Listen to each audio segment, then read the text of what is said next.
Como lidar com os fracassos da vida, baseando no capítulo 1 do livro Mais Esperto que o Diabo. E na verdade, assim, o livro como um todo, ele é um diálogo de uma pessoa com o diabo, no qual essa pessoa está entendendo, quer entender como que o diabo funciona, qual que é a estratégia dele, para essa pessoa conseguir ser mais esperta que o diabo. Mas esse primeiro capítulo que eu vou falar para vocês aqui, não fala sobre esse diálogo, é na verdade o autor contando um pouco da sua própria história, a sua história de fracasso e como ele superou o fracasso. Então, esse é o foco aqui desse vídeo, tá?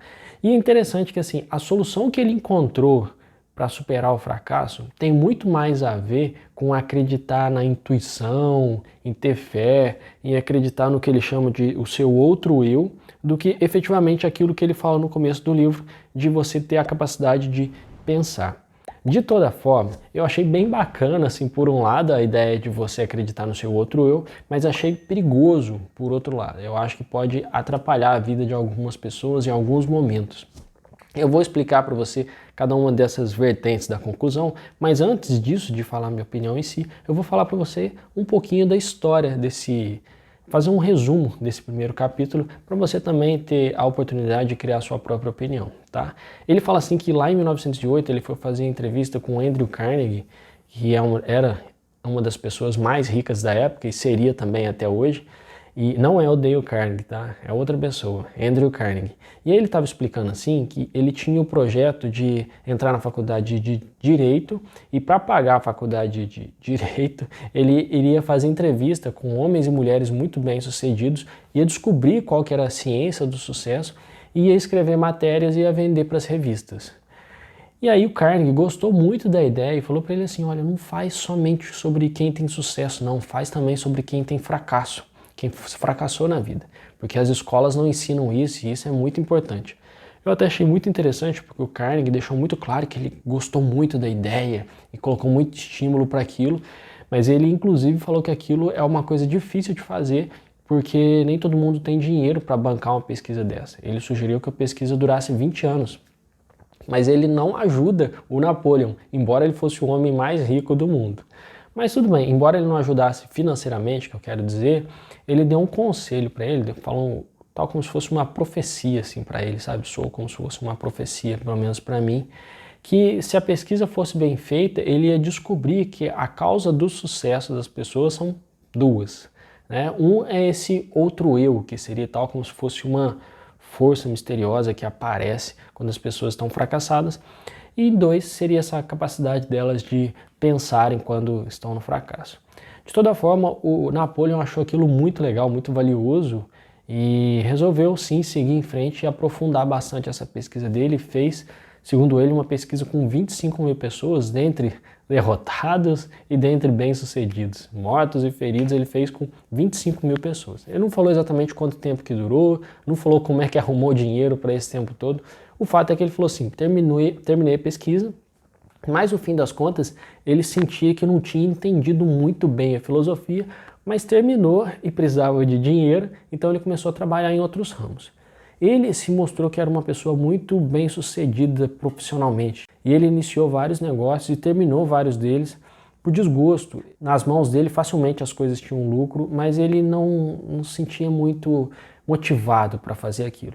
Então, em um certo momento, deu um estalo que ele tinha que voltar para aquele assunto de desenvolvimento pessoal e virou palestrante dos princípios que ele aprendeu com essa pesquisa que ele fez. Só que um dia acabou que, nessa vida de palestrante, ele recebeu uma ameaça de morte. Isso por um mal entendido que ele explica lá no livro. Na verdade, ele não tinha nada a ver com a história, mas ele tem que, com isso, ele tem que se esconder em uma cidade próxima e ficar lá por um ano. Neste um ano que ele se esconde nessa cidade próxima, ele fica muito triste por duas coisas. Um é que ele está com medo toda hora de aparecer alguém para matá-lo, só que isso não acontece. No fim das contas, os bandidos são presos. Mas o que deixou ele mais triste ainda é porque ele percebeu que ele não conseguia praticar o que ele ensinava nas palestras dele. E isso deixou ele realmente muito mais triste do que a própria ameaça de morte. Ele ficou muito preocupado com aquilo. Ele não se achava valoroso o suficiente para dar aquelas palestras, sendo que nem ele conseguia colocar aquilo em prática. E aí quando ele volta, finalmente um ano depois para a cidade, já que as pessoas tinham sido presas, ele ele continua e fortalece a busca dele por resolver esse problema que ele tinha. Poxa, como que eu não consigo colocar em prática o que eu ensino? E aí que surge esse outro eu que aparece tanto no capítulo, que ele fala assim que começa a receber tal como se fosse ordens de um pensamento que vem nele, e ele chama esse pensamento de outro eu. E esse pensamento, esse outro eu, começa a dar algumas ordens que ele não entende, mas ele começa a obedecer, tal como se fosse cegamente, sem questionar, e pelo que ele vai contando, as coisas vão dando certo, quando ele começa a seguir esse pensamento, esse outro eu. Então esse outro eu fala para ele que ele tem que ir para Filadélfia, que ele tem que conseguir $25.000 para publicar um livro com tudo isso que ele tinha aprendido, que ele ia ajudar muita gente. Só que ele não tinha noção de como que ele ia conseguir isso. Aí o outro eu fala para ele pedir dinheiro emprestado, e ele viaja, o outro eu fala para ele se hospedar num hotel de luxo, e ele não tem dinheiro para pagar direito para pagar o hotel de luxo, e o outro eu fala assim, não tem problema. Simplesmente se hospeda no hotel mais caro que tem, mesmo que seu dinheiro vai acabar em 2 dias. Ele vai, se hospeda, e aí de repente ele fala assim, tá acabando o dinheiro, o que eu faço agora? Aí vem o outro eu na mente dele e fala assim, olha, fica pensando nas pessoas aí, que uma hora você vai pensar na pessoa que vai te dar os $25.000 e você vai perceber. A resposta vai vir em algum momento.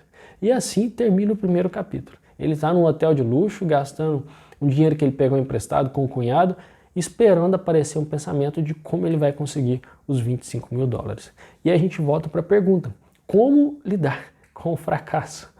Até aqui, o que ele foca para a gente é na importância de acreditar nesse outro eu. E tem um momento do livro, inclusive, que ele fala que esse outro eu poderia ser chamado também de fé, embora ele fale que não é esse o nome mais apropriado. Talvez, espero que ele fale também mais adiante dessa parte de pensamento, vamos ver como é que vai ser. O que eu achei, para mim agora de opinião, que eu acho interessante trazer aqui, é que, pelo lado positivo, a gente pode pensar que tem certos momentos na vida da gente que a gente está tão atordoado de pensamento, de informação, de diversão, que a gente não consegue organizar o que está dentro da gente mesmo. E às vezes quando a gente chega no momento de fracasso, a gente já tentou tanta coisa, que a gente tal como se para de pensar, e aquilo permite que a gente encontre um silêncio interno dentro da gente, e esse silêncio interno, tal como se fosse um outro eu, permite que a gente visualize outras coisas que já estavam ali, mas a gente não consegue perceber. E nesse sentido, eu acho que o outro eu, esse silêncio, é muito positivo. A gente, por outro lado, não precisa de esperar o fracasso para isso. Você pode, de maneira bem prática, por exemplo, se questionar se o que você vai fazer depois de assistir esse vídeo aqui é realmente algo que você acredita, é algo que você acha que vale a pena fazer. Sabe, eu quero dizer sobre perder a mecanicidade da vida e questionar se realmente vale a pena a gente fazer o que está fazendo. E pensando dessa forma, o fracasso pode ser tal como se fosse uma fagulha desse tipo de pensamento. Uma fagulha para você sair um pouco da mecanicidade e refletir sobre outras maneiras de encarar a vida. É como se fosse um silêncio forçado. E às vezes a gente precisa realmente de silêncio forçado. Por outro lado, em alguns momentos a gente pode ter um outro eu que a gente acha que é uma coisa muito bonita, mas seria simplesmente preguiça. Imagina que eu tenho um outro eu que fala para mim, não, vai morar em hotel de luxo, mesmo que você não tenha dinheiro. Vai pegar dinheiro emprestado e vai morar no hotel de luxo e alguma hora você vê como resolve isso. Talvez isso não seja essa força interior que traga respostas de onde a gente nem imaginava que tem. Pode ser só preguiça mesmo. Pode ser falta de vontade de trabalhar e vontade de gastar um dinheiro que não tem. Então, é muito importante distinguir um outro eu positivo do outro eu que eu vou chamar aqui de negativo. E para isso, é muito importante você ter bem trabalhado o seu lado racional, que estaria um pouco abaixo desse intuitivo, mas que daria um suporte para você distinguir se é realmente intuição, é realmente esse outro eu positivo, ou é o outro eu negativo que está só querendo descansar mesmo e não trabalhar. O Hitler, por exemplo, logo no fim da Segunda Guerra Mundial, ele sofreu uma tentativa de atentado, bem no finzinho, estava quase acabando a guerra.